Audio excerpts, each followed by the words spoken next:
You are listening to episode 18 of the Skadi podcast. This episode is the second of a trilogy of episodes on the topic of rogue trading within the wholesale financial markets.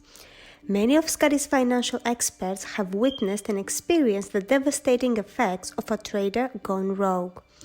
In this trilogy, we hope to share the personal accounts of our experts and what it's like to deal with these unprecedented events. We hope you enjoy.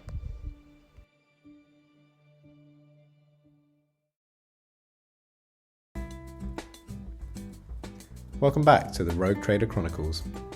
In this second episode of the Rogue Trader trilogy, we're going to be looking at the aftermath of the Nick Leeson case at Barings Bank, including what happened to Leeson after the event of the Barings collapse.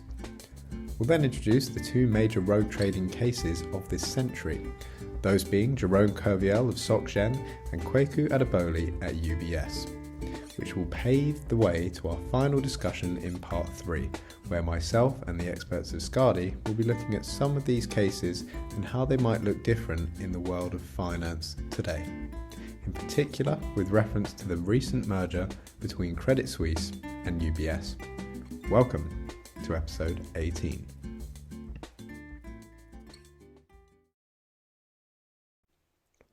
Let's start with a quick recap of last episode. In part 1 of the Rogue Trader Chronicles, Nick and Martin shared their experiences of what it was like to work at Barings Bank the year it collapsed.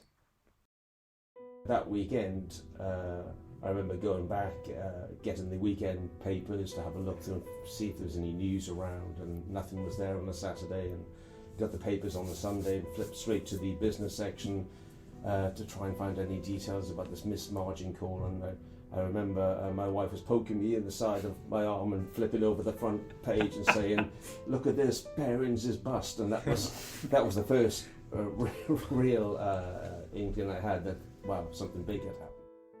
I do remember when those directors came back to America Square, one of them, and I'm not going to name them, but I remember them running onto the dealing floor going, "It's all gone wrong, it's all gone," and it just created pandemonium and panic. Yeah. And there were sort of mad scenes as people sort of tried to grab things and I think anything, computers, staplers, pencils, rulers. I don't know what was flying out the door, but people just wanted to just grab anything they could and run out of the building. The cause of this collapse was down to the rogue trading activities of Nick Leeson. Now, Leeson started off in operations at Barings before moving to a front office trading role on an arbitrage desk. Now, although arbitrage assumes a very low risk, Leeson started to take larger and larger positions that were essentially huge directional bets on the market. Along with this, he used his knowledge of the firm's operational systems, such as error accounts, to hide the huge losses he was taking from teams back in London and everywhere else. From the viewpoints of many people in the firm, it just looked like Leeson was having great success as an arbitrage trader. And of course, why question the work of someone who is seemingly making millions for the firm, especially with bonuses just around the corner? Now, there are many factors that came into play that allowed for Leeson to successfully run circles around his superiors back in London. One of the largest contributors to his success in hiding his loss-making trades was his operational knowledge of how Barings and its systems worked, as well as the management vacuum, which was exacerbated by the fact he was reporting to offices across different continents. Leeson classically was very good at playing off management between Asia and London and hoodwinking both sets of management. Barings, if you read the Bank of England report, was a complete management failing, really. No one really knew what Leeson was up to. He was able to run rings around his London superiors. Despite Leeson managing to successfully play off the various management teams, his eventual undoing was caused by the markets themselves. As we discussed earlier, Leeson moved from arbitrage trading to effectively making huge speculative bets on the direction of the markets. He was using large amounts of Barings Bank's own money to finance these trades, giving the firm a huge exposure to the Nikkei index. Leeson's undoing would be something that even the best market experts couldn't have predicted, but an event that would impact the financial markets on a global scale. On 17th of January 1995, a natural disaster occurred that threw the markets into absolute turmoil. The Kobe earthquake killed more than 6,000 people, leaving over 45,000 people homeless. This was an unprecedented event that would shake the very core of the financial hub that Leeson was most invested in.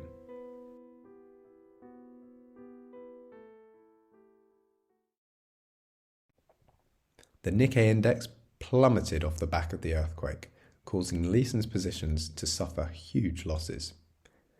Now, rather than Leeson admitting to these losses, he then started doubling down on his bets in a desperate attempt to recoup his losses. He was making unauthorised trades which he managed to hide in an account that he had set up in the name of an imaginary client, once again putting his operational experience and knowledge of the bank's systems to good use. Eventually, though, Leeson's losses became too large to even count. An investigation was launched when a Barings Bank executive noticed irregularities in the accounts. It was discovered that the losses were huge, large enough for the Bank of England to consider a rescue package for Britain's oldest merchant bank. Unfortunately, however, the bailout fell through, as the scale of losses was deemed too unknowable for a comprehensive rescue package to be administered. The total losses surmounted to £827 million, which was more than twice the amount of Barings' available trading capital. As a result, Barings collapsed and was subsequently bought for IMG by the mighty sum of £1. Amongst the chaos, Leeson had fled the country, leaving nothing but a simple note. It read, "I'm sorry."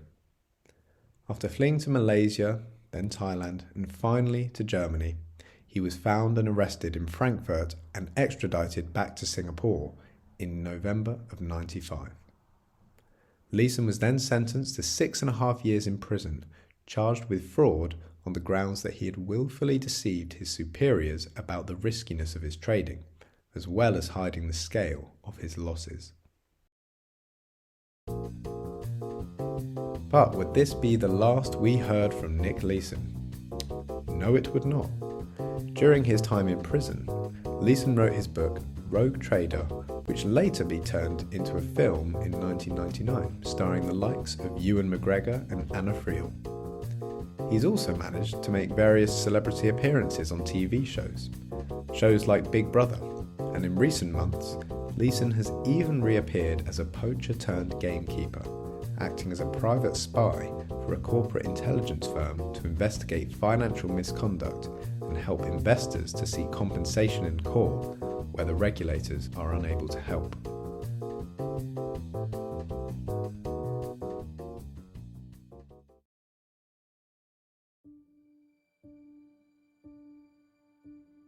You're listening to the Skadi podcast. Skadi are the financial experts. Our deep understanding of complex financial products and front office expertise give us the ability to ask the right questions for you and solve the problems other subject matter experts cannot see at speed. Whether we've worked as traders or in operations, everyone you'll speak to at Skadi has frontline knowledge and a deep understanding of financial products. We share our practical financial knowledge, analysis, focus and clear thinking, and we communicate with clarity. We're proudly multilingual. We take great care to make our findings accessible so you feel confident, you understand what's happening when and why. Skadi, the financial experts.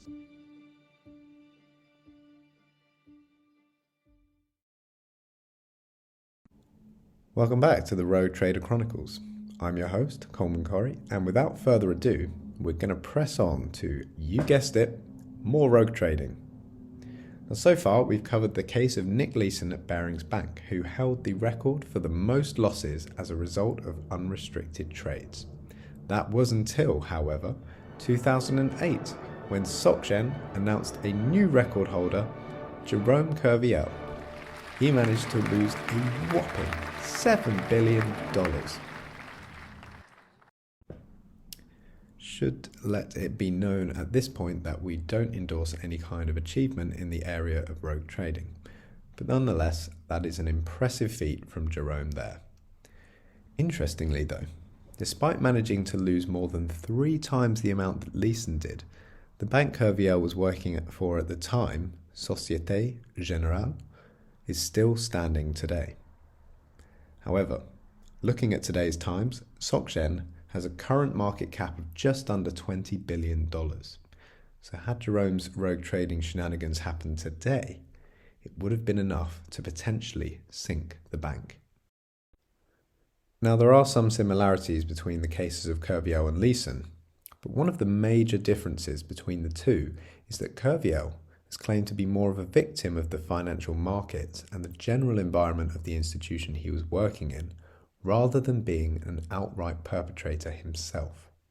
In fact, famously, Kerviel even met the Pope at the Vatican in February of 2014 before undertaking a pilgrimage from Rome to Paris in a protest against the tyranny of the markets. He started small. He was, in fact, his first trade had been a profitable trade way back in 2005. He had shorted Allianz, the German insurer, during the London bombing attacks and made decent money on the trade, I think about 500,000 euros, for which he got a pat on the back, even though his desk were theoretically not supposed to be taking positions. I think that was an encouragement for him to carry on and carry on trading.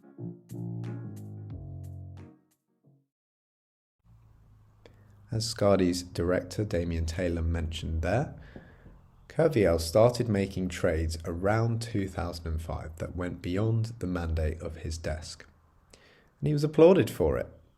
After all, it's probably quite hard to condemn the actions of a trader in a bank when those actions are making nice amounts of profit. Kerviel's lawyers even revealed that he had managed to make the bank a profit of $2 billion by the end of 2007. According to Kerviel, the bank had been very happy with his performance and he was expecting to receive a hefty €300,000 bonus. Quite clearly, it seems that there was no incentive for Kerviel to stop what he was already doing. However, we can't let Jerome completely off the hook. As with any case of rogue trading, there has to be some form of deception on the part of the trader in order for it to be classed as a rogue trading incident. Now, in the case of Kerviel, he was a master deceiver.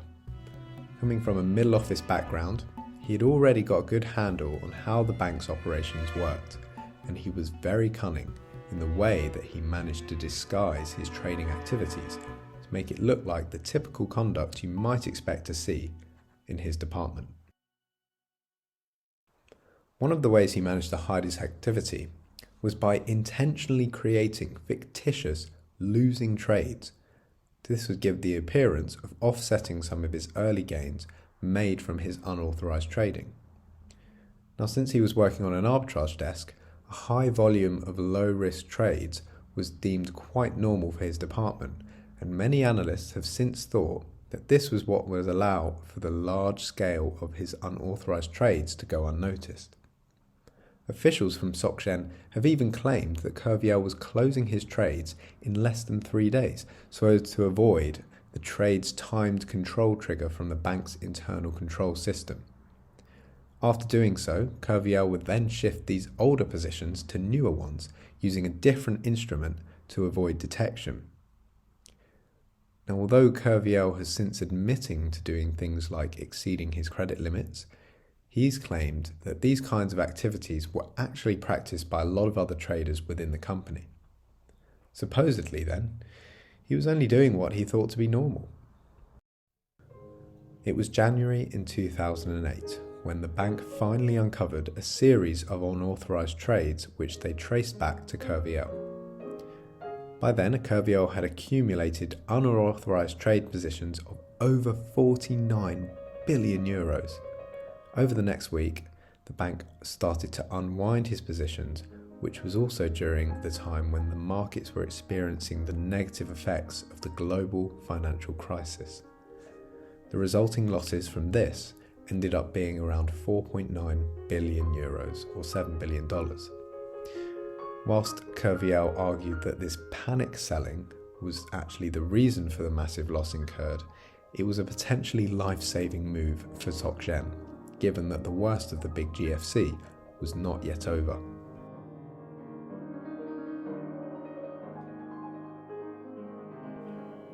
So, what was the outcome for old Jerome? Well, one thing is for sure, he certainly got a tough sentence. Initially, anyway. Kerviel was sentenced to 5 years in prison with a permanent ban from ever working in the financial services. On top of this, he had to repay the entire 7 billion that was lost, which somehow seemed a little bit of an unrealistic punishment. Interestingly though, unlike Leeson, he wasn't charged with fraud. The police stated that they didn't have enough evidence to charge him with fraud since his actions were known to his superiors. Instead, he was charged with a breach of trust and illegally accessing computers, which is ironic given that he now works in IT. Good news for Jerome, however, his $7 billion sanction was cancelled by one of the French courts after SocGen was established as also being a wrongdoer in this situation. So Kerviel's rogue trading activity had managed to wind down by late January of 2008. No doubt Kerviel's staggering loss would have made the headlines for months to come after the incident, warding off any potential wrongdoers in the world of trading. At least one would have thought.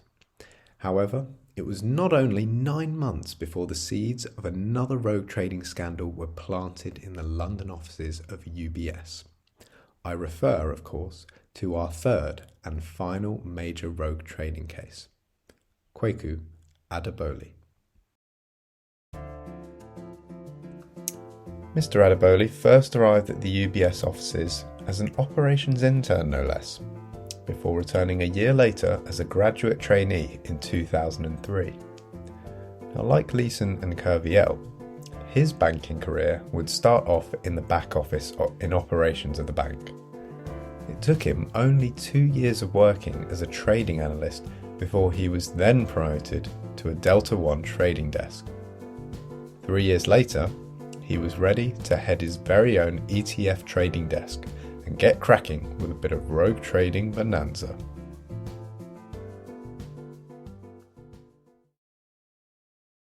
He worked on what was called the Exchange Traded Fund, or ETF desk, which is also an arbitrage type desk, although this desk, unlike the other two, was allowed to have positions on its books. It had small trading limits, which did allow the bank to take small positions based around client flow and client business in the futures and ETFs market.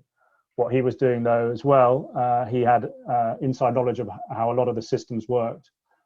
He was taking huge bets and not hedging them out on the other side. So he took bets to the tune of, I think it was up to about $10 billion.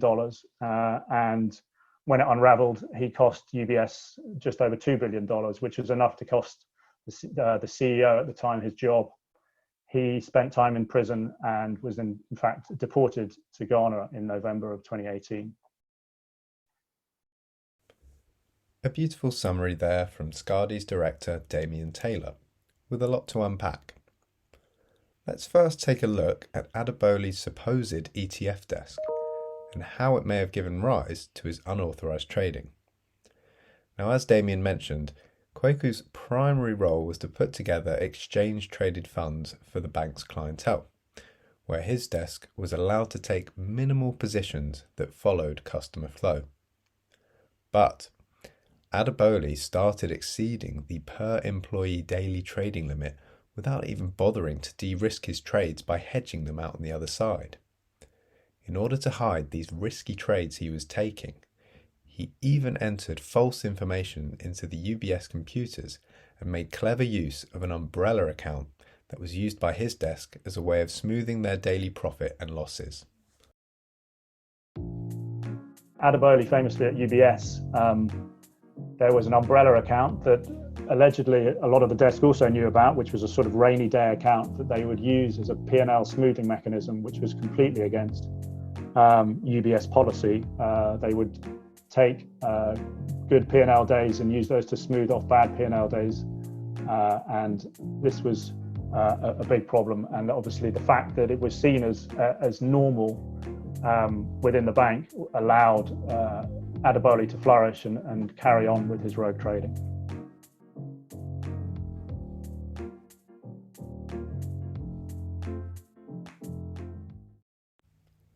Another way that Adoboli managed to disguise the risk of his trades was by using forward settling cash positions for his ETFs.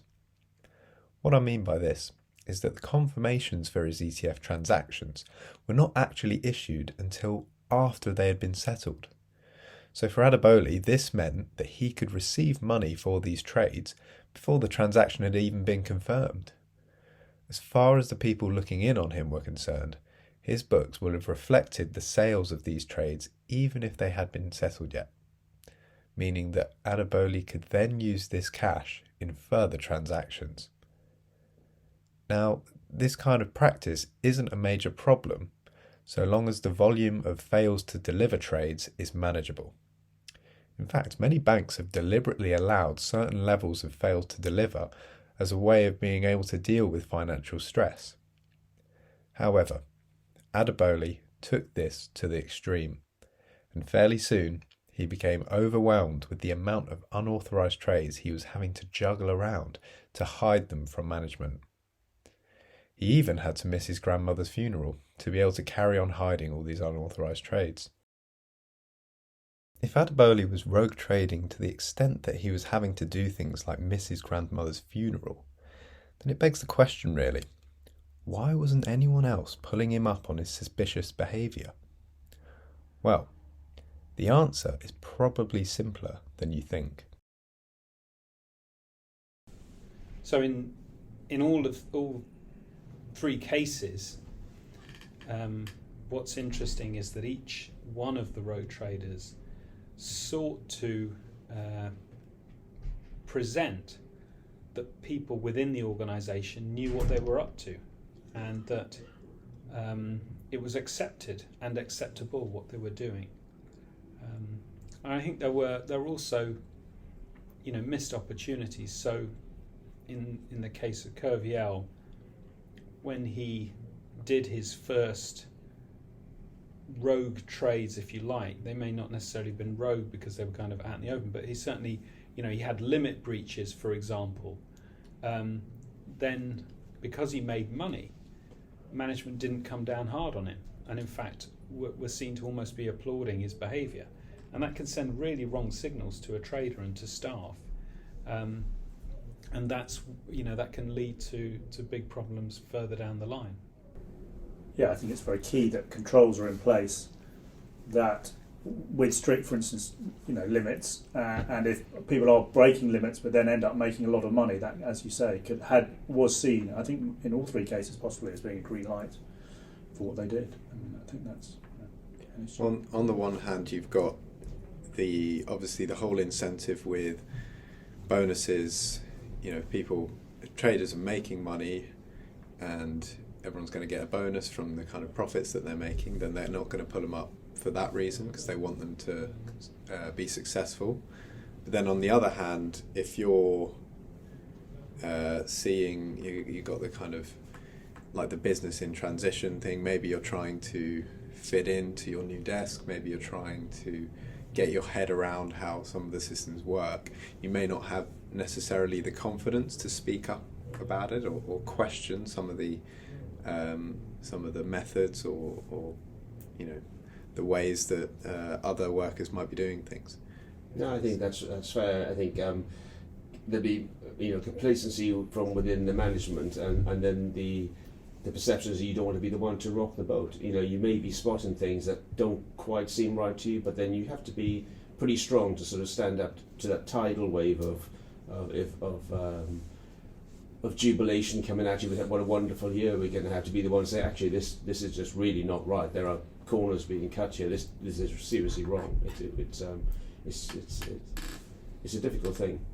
Well, I think in the case of Adoboli, as I recall, he was pretty nasty. When people tried to come up and challenge him, he was a bit of a bully, and we've all seen traders like that. I'm not speaking about myself, but we certainly we all know the kind of personalities, and they're in that position because they are kind of tough and nasty, because they do have to lay the law down sometimes, but there are those that can abuse that and be abusive to staff that are trying to control them. And over time, these people may just give up, retrench, let things slip, and it really takes some strength to bring some of these characters into line as they should be. Despite being the tough and nasty trader that he was, eventually it all became too much for Adoboli to handle. He told UBS management, and they in turn informed the Financial Services Authority and the police. And it was a good thing too, because supposedly Kweku was only a gamble or two away from destroying Switzerland's largest bank, according to the prosecutor in Adoboli's trial, Sasha Vass. UBS then went on to unwind his unauthorised trades, with the losses from these trades being reported at $2.3 billion. Although UBS described these losses as manageable, they were enough to make the CEO and co-heads of global equities at the time resign. As well as this, it costed the bank a further £29.7 million in regulator fines for the system and control failings that allowed Kweku to do his unauthorised trading.